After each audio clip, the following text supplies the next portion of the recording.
Sharonda Williams, pay your weight. Hi, Hi, Benedict. How are you doing today? Really good, thank you. First of all, thank you so much for taking the time to speak with me. I really appreciate it. It's lovely to meet you. You're welcome. One of the first questions that I want to ask you is, with Phil, you play this very dominant masculine character. Yeah. But one of the things that I really appreciate about your performance is the vulnerability that comes out, that Thank you see that he's lonely. And he's carrying a lot of pain and unresolved scars, emotional scars. Yeah, Jane was very keen for, I guess that was part of the appeal of having me for the role. She was more convinced of that being something I could tap into, I presume, you have to ask her, I guess, than the toxic masculinity that charades as his armor and his actual personality at the top part of the film. And it's not just a sort of narrative trick to turn the audience on to someone who's been pretty repulsive and repugnant and abhorrent in his behavior. It is the profound true nature of the complexity of this character that's in the book, and how Jane has managed that with the structuring of it was a real gift to me.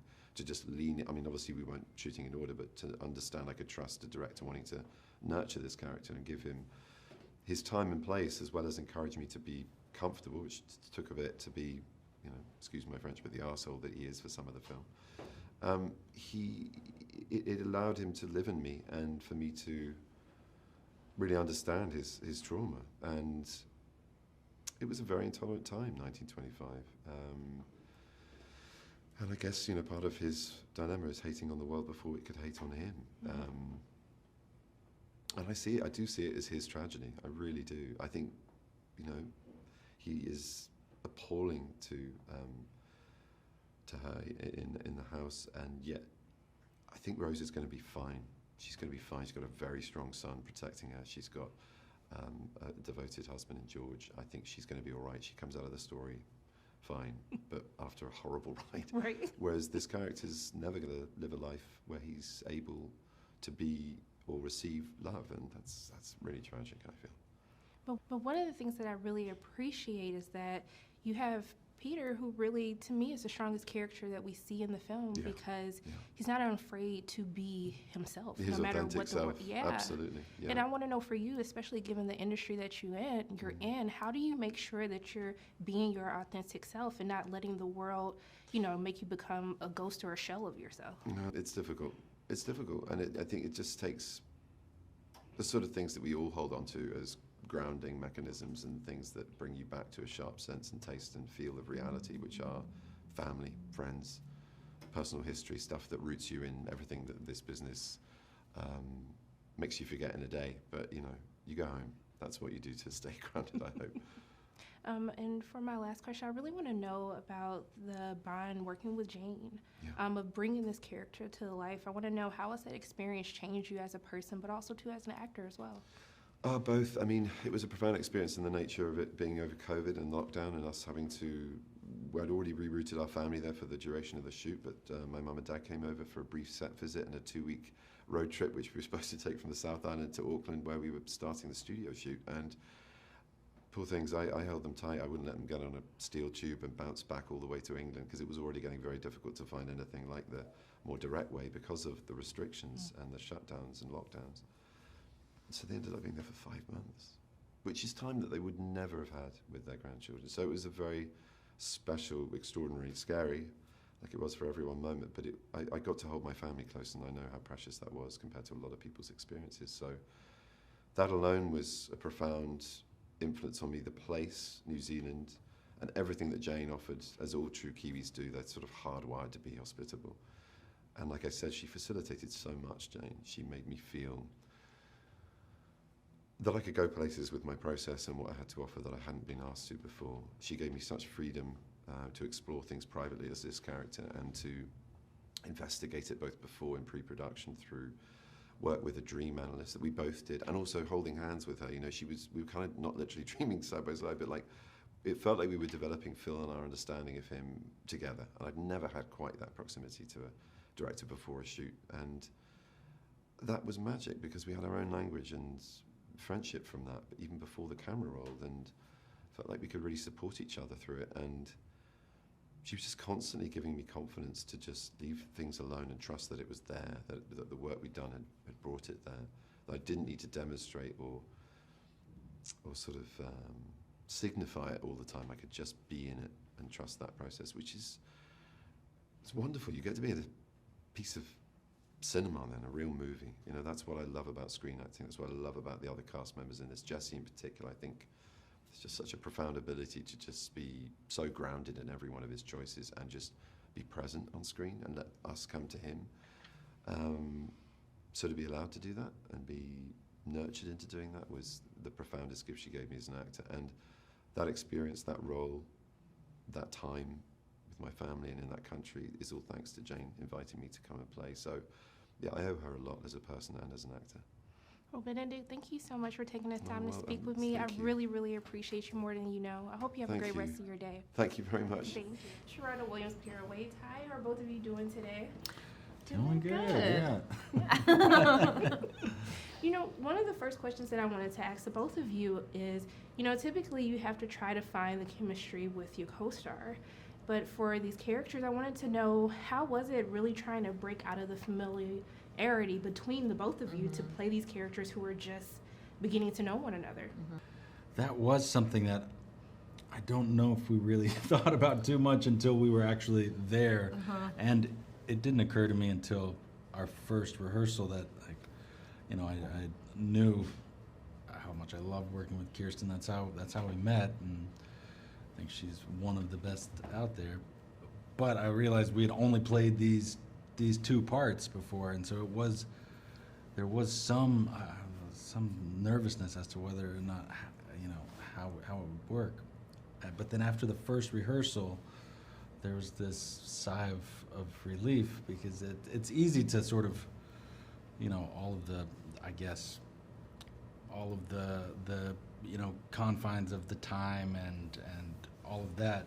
That's the easy part. I mean, that's the, yeah. What am I saying? It's okay. We We have have a a small 7-month-old. child. Yeah. What I'm saying is, it's really pretty easy. Yeah. But I remember once, like, grabbing Jesse's arm, like, just linking it while I was talking to him about the piano, and I remember Jane being like, that was maybe too familiar, and I was like, oh yeah, that's true. So I had to work against not to, you know, to keep my distance and be a proper woman. But one of the things that really speaks to me in this film is really how, you know, the audience at the beginning feels like Phil is this dominant presence. But it's really Peter who is the strongest out of everyone, and his ability to be his authentic self no matter what anyone says to him. Yes. And I wanted to know for the both of you, like, given the industry that you're in, how do you make sure that you're being true to yourself? Well, in terms of Peter's role, I feel like what's beautiful about their relationship as mother and son is she allowed him to, you know, be exactly who he was. And for me, I think working with Sophia at 16 really implemented something in my brain that I didn't, like, because a cool woman thought I was cool and I was like a younger sister, I felt I had a confidence that I didn't need to find from, like, male directors or other things that I think grounded me in this industry in a way that I wasn't looking outward for, you know, being accepted, how I looked or how I acted, because someone I thought was so cool, who was a woman, thought I was great, you know? So that was it's a big deal for me at 16 to have that, I think. And Jesse?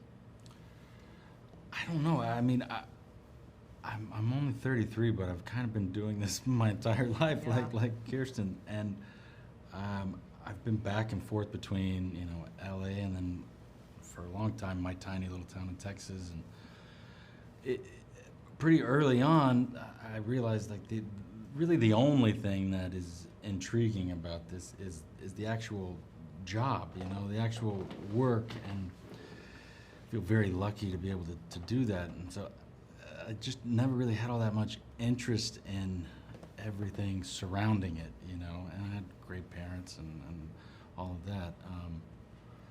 But yeah. I love that you brought up how a woman was able to give you that confidence, because a lot of people don't have that experience. No.